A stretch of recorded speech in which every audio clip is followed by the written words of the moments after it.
5,9% itu Pak bisa dikasih tanggapan Pak kira-kira? Ya, kalau saya juga tadi barusan menyampaikan ke pertemuan pejabat senior official IPEC bahwa memang beberapa perhitungan terakhir dari prospek pertumbuhan itu nampaknya memang akan lebih rendah di dunia ini daripada yang dia perkirakan katakanlah bulan Maret yang lalu bahkan April lalu. Dan biasanya kalau trennya seperti itu bukannya tidak mungkin bergerak ke akhir tahun akan turun lagi, bukan tidak mungkin ya, walaupun saya tidak mengatakan pasti. Jadi kalau lihat trennya kan tren adalah revisi yang beberapa kali tapi revisinya ke bawah terus. Jadi itu tentu merupakan realita yang harus kita mulai sadari terjadi di seluruh dunia.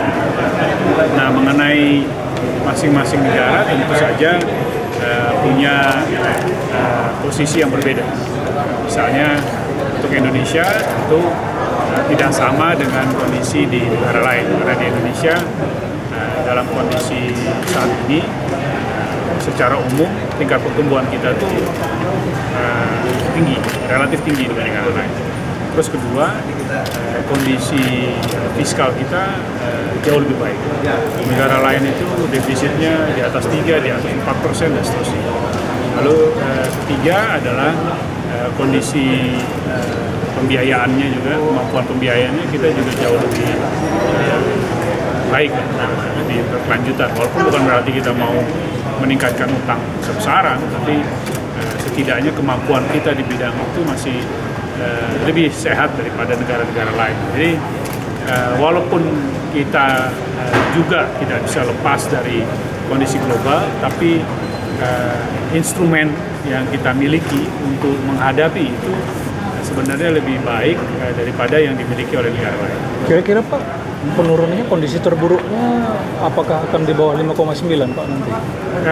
Kalau saya berharap tidak, karena apa yang diperkirakan oleh Bank Dunia itu kan memang masih dalam periode mendekati kita memasuki pembahasan APBNP dan juga mendekati atau baru dalam rencana untuk melakukan kenaikan harga BBM. Tapi kalau setelah beberapa waktu ini, saya tentu belum melihat lagi kata-kata angka-angka terakhir.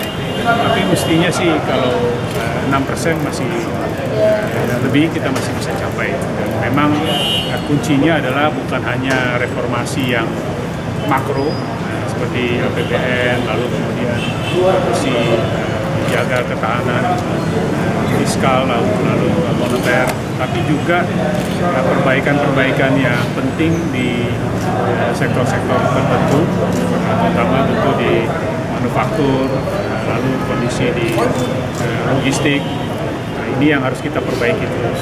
Masuk misalnya yang kami akan fokus juga di dalam Kementerian Keuangan adalah untuk memperlancar kondisi arus barang yang masuk dan keluar dari pelabuhan, hal-hal seperti itu. Bisa Pak lebih kalau di dalam APBN tentu kita harapkan anggaran yang sudah disiapkan bisa dibelanjakan bukan hanya tepat waktu tapi juga tepat sasaran dan memang betul-betul bisa mendorong pertumbuhan lebih baik. Lalu di luar itu tentu kita ingin juga dengan perbaikan sistem logistik akan memperbaiki juga efisiensi dan katakanlah daya tahan dari ekonomi kita yang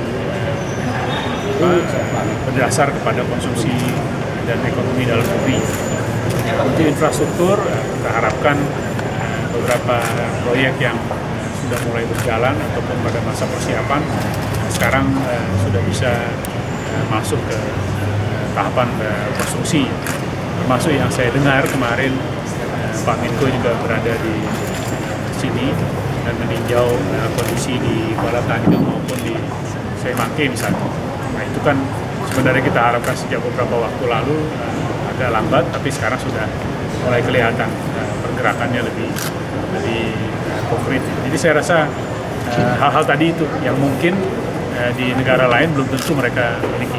Pak, instrumen-instrumen apa aja yang menjadi indikator kalau Indonesia lebih baik dari negara lain? Tadi saya katakan bahwa defisit kita itu untuk fiskal itu di kisaran 2%. Negara lain itu 4%, 5%. Lalu utang kita tetap secara nominal besar, tapi dibandingkan PDB adalah di kisaran 23%. Negara lain itu di atas 50%.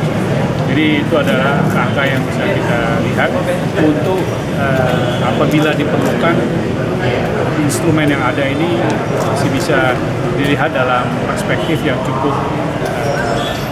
bisa dipakai dengan efektif. Kalau negara lain sudah terikat karena dia harus selesaikan defisitnya, dia harus turunkan besar-besaran dan juga utangnya sudah mulai mendekati kesulitan pembayaran, jadi tidak se-fleksibel apabila kita memerlukan. Bukan berarti kita harus habis-habisan di situ, bukan. Tapi ruang gerak kita di dalam instrumen-instrumen itu lebih baik.